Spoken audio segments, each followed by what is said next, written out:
একটা যৌথ লিস্ট হয়।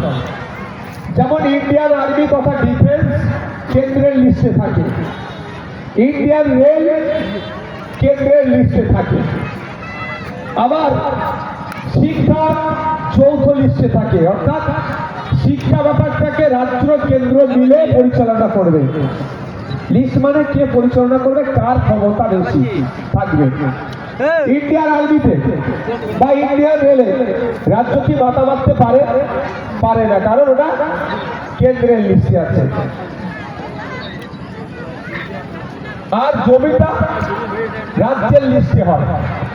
ওয়াকাফ সম্পত্তিটা হয় কিসের, জমি জায়গা নেই তো নাকি, নতুন আইন করে কেন্দ্র সরকার সেটাকে দখল করতে চাইছে, নিজের কন্ট্রোলে নিচ্ছে। তাহলে জমি জায়গার বিষয়টা রাজ্যের এখতিয়ারের মধ্যে থাকে। তাহলে কিভাবে নতুন আইন করে কেন্দ্র সরকার নিতে চাইছে, রাজ্যের সাথে সংঘাত নিশ্চিত।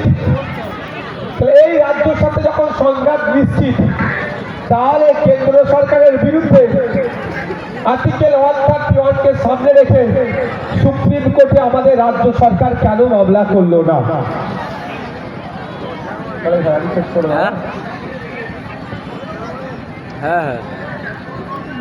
আমি আপনাদের বোঝার জন্য বলছি, আর্টিকেল 131 সংবিধানে বলা হয়েছে কেন্দ্র রাজ্য সংঘাত হলে, রাজ্য সংঘাত হলে রাজ্য হবে না।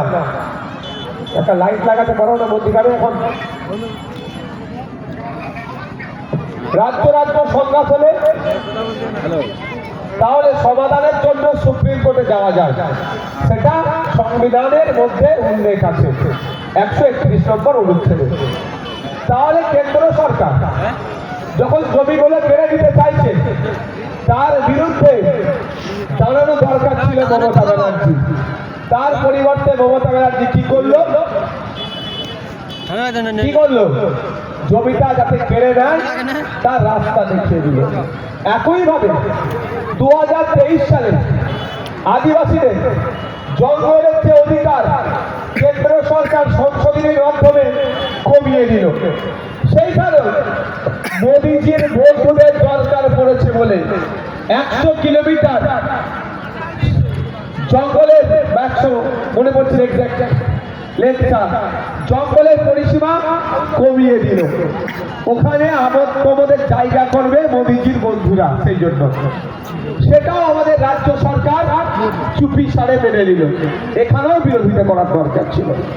আর আমরা যারা বিরোধী করছি, আমাদের বিরুদ্ধে মিথ্যা মামলা দিয়ে আমাদেরকে আটকানোর চেষ্টা হচ্ছে। তাই আপনাদেরকে সজাগ সতর্ক থাকতে হবে। 2026 সাল এর যোগ্য জবাব আমাদেরকে দিতে হবে। আমি আদিবাসী, আমার জঙ্গলের অধিকার কেন্দ্র সরকার কেড়ে নিল, রাজ্য সরকার আমার পাশে থাকলো না, তাহলে এই সরকারের আমার প্রয়োজন নাই। এই সরকারকে আমাকে পরিবর্তন করতে হবে। আমি মুসলমান, আমার মসজিদ, আমার মাদ্রাসা, আমার ঈদগাহ সরকারকে কেন্দ্র সরকার কেড়ে নিচ্ছে। রাজ্য সরকার আমার পাশে থাকা দূরের কথা, কেন্দ্র সরকারকে সাথ দিচ্ছে। তাই 2026 সাল আসছে, কেন্দ্রের সরকারের বিজেপির বিরুদ্ধে যেমন আমরা ভোট করবো, ঠিক একইভাবে তৃণমূল বিজেপির আইনকে মেনে নিয়েছে, তৃণমূলের বিরুদ্ধেও আমরা একইভাবে ভোট করবো। হবে তো নাকি ভাই? কারণ